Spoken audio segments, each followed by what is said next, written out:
And welcome to the post-match review. We have just beaten Sheffield United 4-2. Never easy with United going behind twice, with Bruno Fernandes having to kind of shine through to get us the win. We do have a positive goal difference, so there's one thing to be happy about. 3 more points, another thing to be happy about. And Liverpool bottling the title under Klopp in his farewell tour. Another thing, I suppose we're allowed to be happy, right, Sam? Oh yeah, definitely. That first half, I definitely wasn't happy. Oh.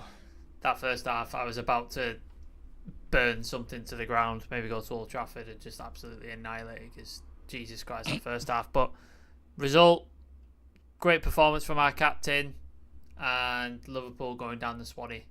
Good times, good times. Yeah. Just another thing to add to that list as well.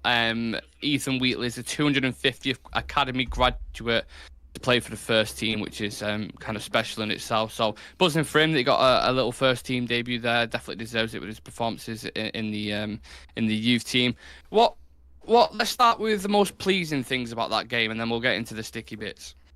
Bruno, really good. I thought he had some really good touches, some great passes, got into some great positions. Obviously, we'll talk about the penalty incident as a whole, which was bizarre, but penalty, Bruno 9 times out of 10 he's going to put it away, and then scores an absolute fantastic shot from outside the box. Brilliant goal.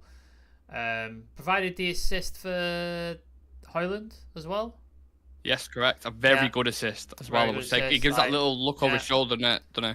Puts it across for Højlund. So I think all around Bruno's performance was fucking phenomenal. Really impressed with that. Kobbie Mainoo with some ridiculous passing, by the way. Some of the passes that kid was putting on really impressed me. Ahmad came on, did well. Really thought he put it about. Got some good touches. I thought he did decently.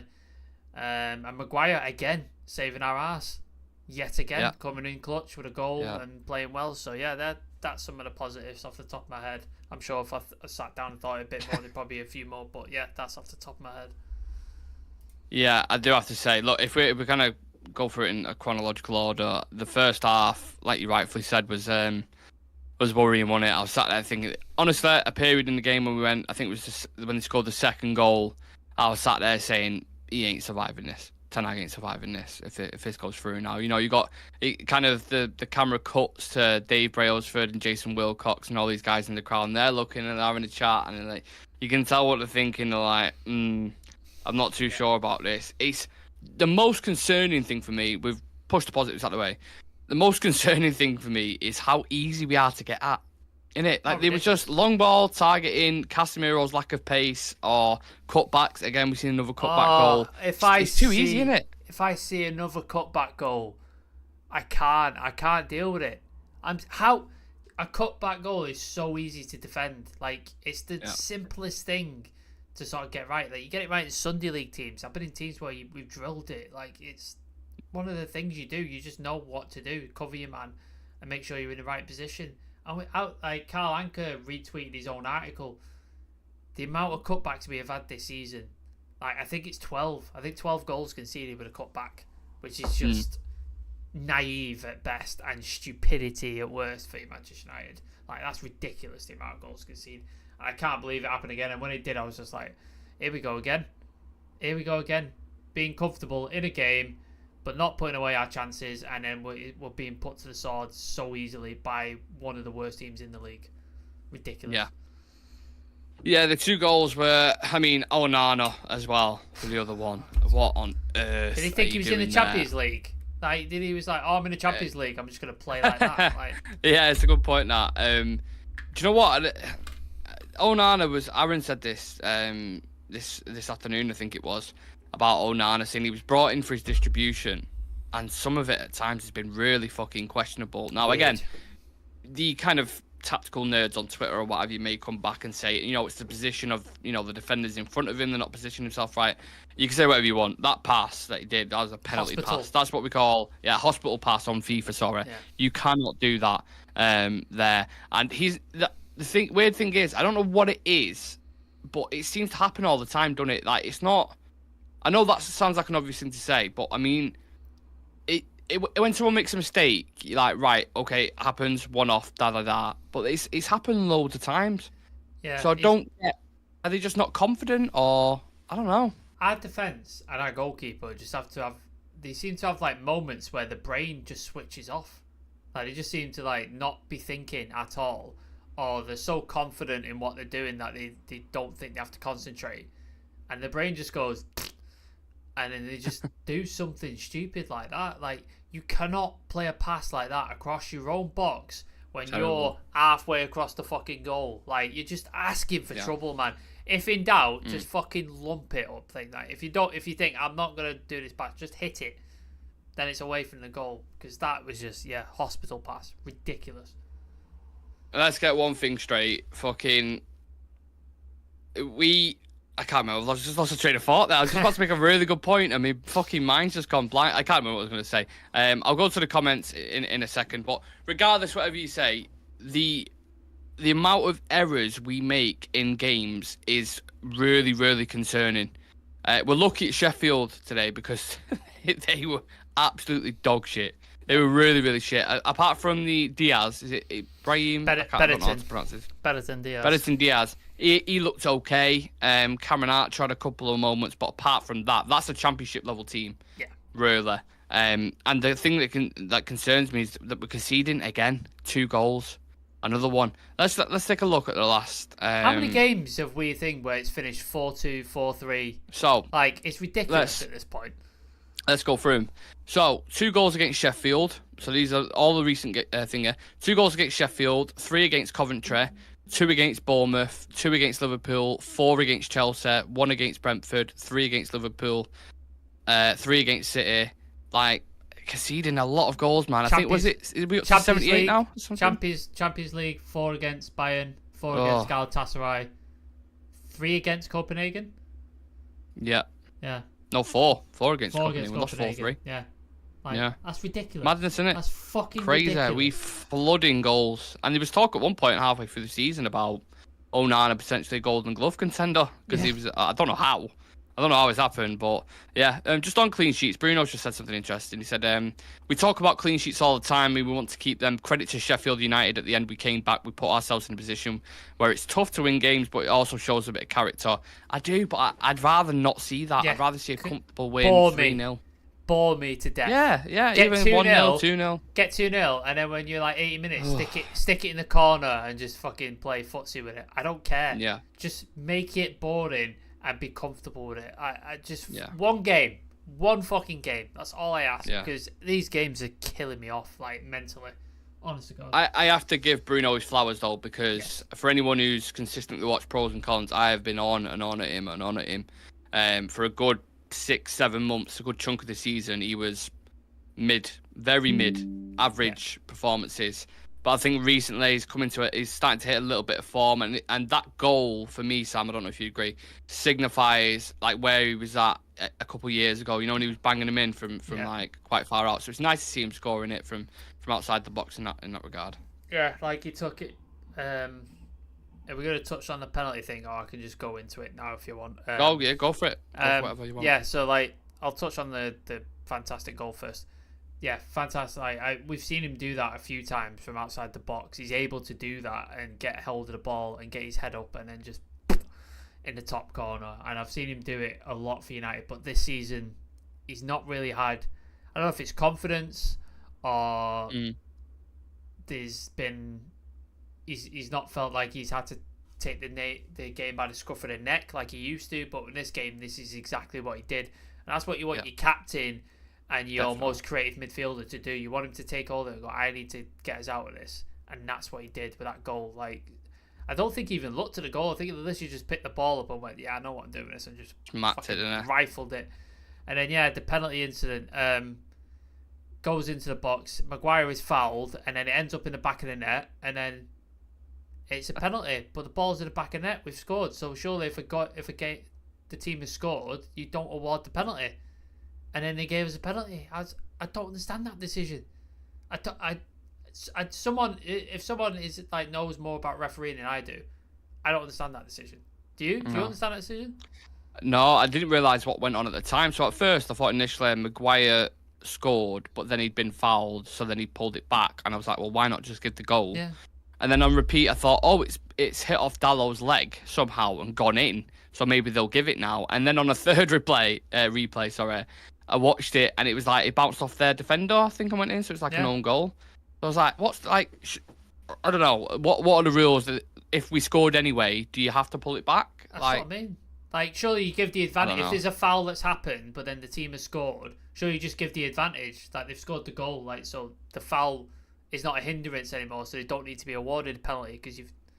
I don't understand this. I really don't. No idea. I don't think anyone knows nowadays a lot of the rules.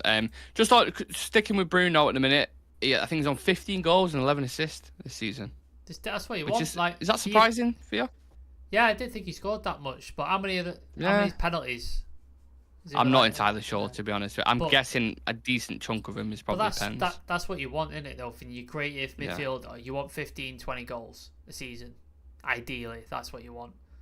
So, yeah, I'm happy with that. I just wish he'd have more of these performances.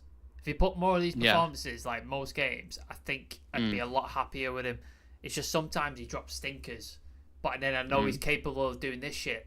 Like, I know he's got it in him, and he just doesn't seem to do it a lot of the time. But yeah, really happy with his performance. He was the standout player today, no doubt about it. I did think as well, though, from an attacking perspective, not Bruno, but the attack is very wasteful in front of goal. Terrible. Very Garnacho in particular. Yeah. At times, I'm pulling the air out and like, pass the fucking ball, please pass the ball. So selfish. Times where Ahmad towards the end was open at the back post, Højlund open a couple of times. Like, he's frustrating me a little bit, Garnacho, in a minute. I'm not sure if he's going through a rough patch. I don't know. Ronaldo had this period, didn't he? When he first came to United, he had this period where fantastic runs and they'd get into dangerous positions, and his end product was terrible. Like, would try and shoot when he shouldn't shoot. His passing wasn't there. He'd lose the ball. And he went through this period when he was like 18, 19. I think Garnacho's going through that period now. He's going through that period where he's trying to work out to get his game to the balance that he needs. And with this terrible season that we are going through, maybe it's good that he does it now rather than when we're trying to win something. So, yeah, he's young as well, though. He's 19. I expect him to make these mistakes. I expect him to have these periods, so I'm not too worried. It's a problem when Rashford's doing it. That's when it's a fucking problem, because you're 27, 28. You need to know better. Well, he is 19, still doing it, isn't he? Exactly. But like at 19, like, I expect these things. But yeah, didn't have his greatest game. Got into dangerous positions, made some good runs. But yeah, his decision making needs work. Needs a lot of work. Absolutely. I'm going to get into the comments in a minute, so do get your opinions in about the game. Get your man of the match in as well, and we'll go through that. Obviously Bruno's the shiny, obvious one, but you mentioned before, rightfully so, Sam, Harry Maguire, got some of his stats here. So game by numbers versus Sheffield United, 100% aerial duels won, 100% ground duels won, 100% tackles won, 92 passes completed, 91% pass accuracy, a penalty won, and a goal as well. He has really been a rock in a team that's collapsing around him in a minute, isn't it? Yeah, I saw a tweet. I apologise for not giving the person credit. They said taking that captain's armband off Harry Maguire is probably the best thing we've ever done, because it's allowed him just to focus on his game and just do what he does best. Like, he's not had to worry about the pressure, being captain, leading the team, all that sort of stuff, and he's just got on with it and done his job. And he's playing injured, which shows his commitment to the team, and he's willing to put himself through the pain barrier to play and make sure he's like there for the team. So yeah, all respect to him. And he clearly doesn't want to be sold, does he? That list came out today of players who will be sold in the summer. He's making a case for don't fucking sell me, or he's making a case for putting his price tag through the fucking roof. So, well, either way, yeah, I suppose in that sense, if he is driving his price up, it's only good for us. Yeah. I think he's doing well. It just depends on which way you want to go with your system. It purely depends on that. And I think, if we're going the way of this attacking dynamic kind of state of football, I don't think he fits into that high line, heavy metal, in my opinion anyway. But equally, I think his partner alongside him, Sam, again, might be a controversial opinion, but I think he looks better at centre-back than he does in midfield, Casemiro. I know, let me just kind of preempt that with, I know there was a couple of times where a couple of passes, I'm like, what the fuck are you doing? A little bit shaky in the tackle, which I know you hate with him. I didn't think he was too bad, to be honest with you. I think because he's got less space to cover. Yeah. And he has to run less. he looked better. He was able to dictate his game. And I noticed, like, when we had possession, which was like most of the game, everybody was pressing up. So Dallo would come centrally into the midfield. Maguire would go out to the sort of the left-hand side, and then you'd see Casemiro would be in the middle of the box, almost in his DM position, but as a centre-back, and he'd be the furthest person back. Quarterback-like, innit? Yeah. In that sense. So I think that suited him, because he didn't have to cover as much ground. He didn't have to be aware of the open spaces and on the turn and stuff. He was the last line, so he could focus on what was in front of him. Yeah. So I think that suited him down to the ground, so I think that was a lot better for him. But yeah, decent performance in it. But then he did do a stupid tackle towards the end, which is it's guaranteed to happen. So you know it's going to happen. Just stop. I know it is annoying. It is annoying, it. but it's like he has to do it in a game. He just has to get it out of his system. Funnily enough, some stats have just popped up as well on Casemiro. 109 passes completed, 100% aerial duels won, 13 out of 21 long passes completed, 3 out of 4 tackles, 2 interceptions, 1 clearance. So I didn't think them two looked bad, all things considered, especially considering Casemiro hardly plays there whatsoever. So I'm impressed with Bruno. Thought the 2 centre backs were decent. Wan-Bissaka, I'm getting a little bit. I don't want to make this a kind of an agenda or anything, but I'm getting a little bit annoyed with him. His performances are a little bit lackluster. Even though he moved back over to the right hand side, I left back. I give him a bit of an excuse. It's like he don't usually play there. But then when he moved over to that side, he doesn't offer anything going forward for me. And it's weird because we had a period with him, didn't we, where we thought he improved on the ball, but he's been really flat at the minute. Yeah, apparently he was rushed, but you were saying in the team news thing that he was rushed back when he wasn't supposed to play in the game he came back from, because he hadn't trained, and then he's played every game since.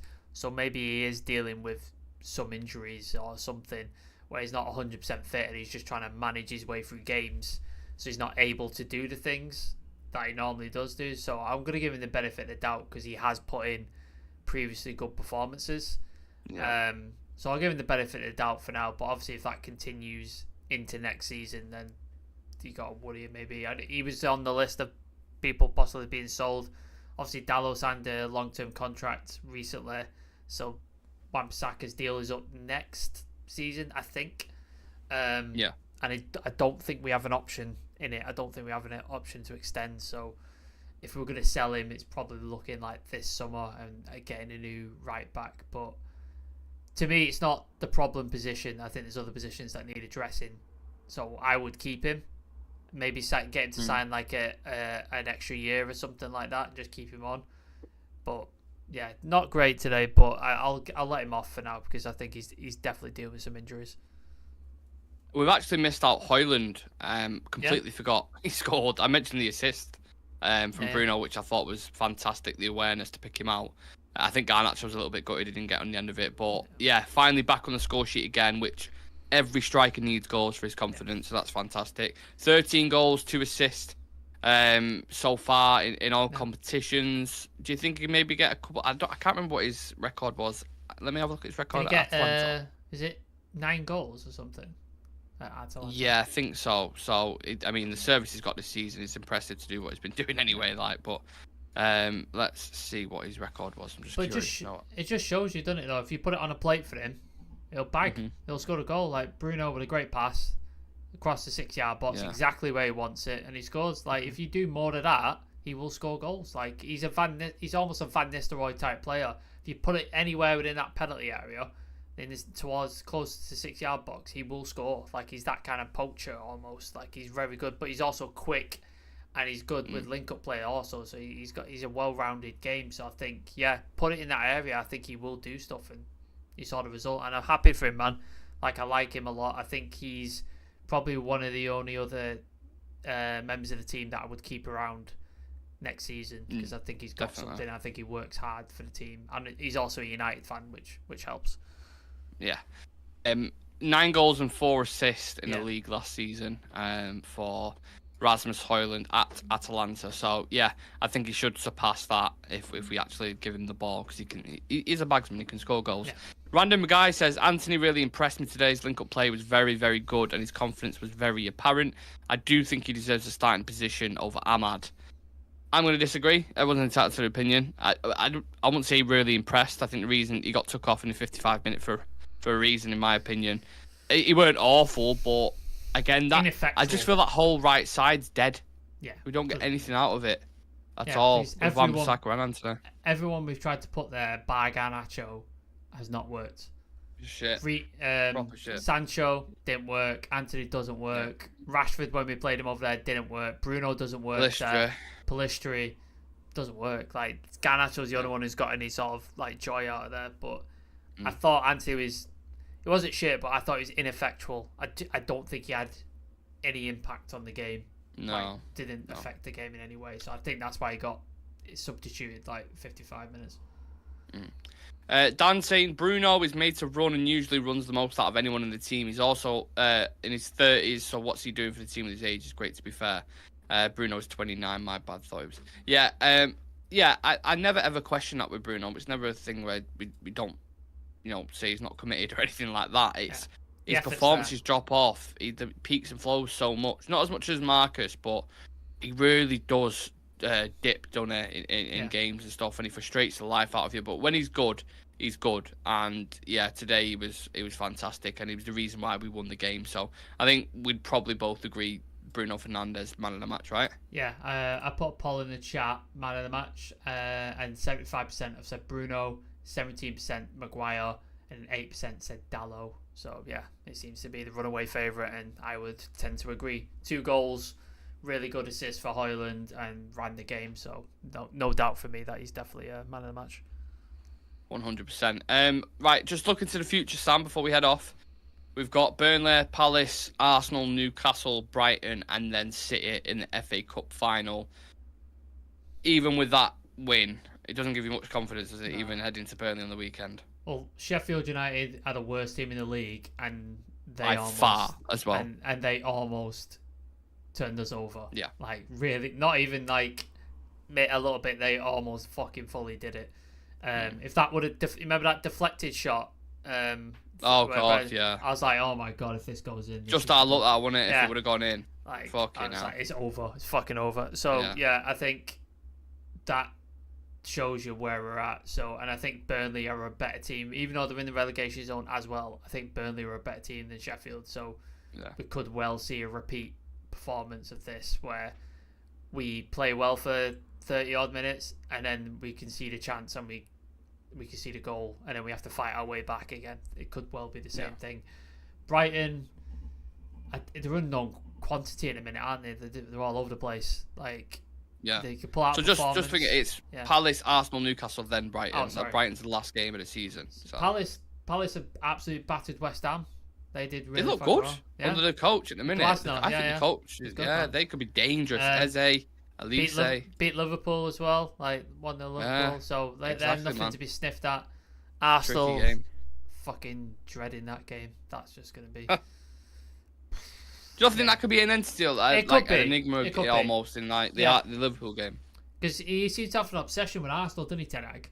He seems to have this weird obsession. Like, he always talks about the Arsenal game with the Garnacho offside goal and the Højlund being hoisted down. So he seems to have a weird obsession, and we do seem to have their number at home. Like, we've beaten them quite a few times at home, so maybe there's something in that. And then Brighton's an unknown. Brighton could go either way, I think.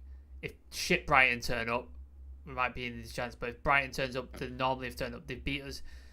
They beat us last time at Old Trafford, didn't they? I think. Yeah, 3-1. Yeah, so beat us. It's played us off the park as well. Cutbacks, 2 cutback goals in that game. Fucking cutbacks.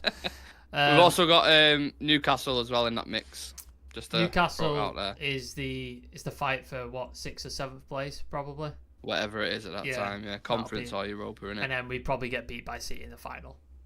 So, yeah. Yeah, I think I'd probably agree with that, to be honest. Let us know your thoughts in the comments. Look, it's a late night against Sheffield. It's not a blockbuster of a tie, but we've won it. 3 points on the board, 7 points behind Spurs. Now they play Arsenal in the North London derby. So, who knows, maybe you can catch them up. But I'm still looking at them games. Burnley, Palace, Arsenal, Newcastle, Brighton. And I'm like, the way we played the season, we could easily lose all of them. Oh, yeah. I genuinely mean that. We could easily lose all of them. Yeah. So, no hopes getting up. It's nice to win, but I think you could probably just leave it at that, can't we? If not, they will all be super entertaining.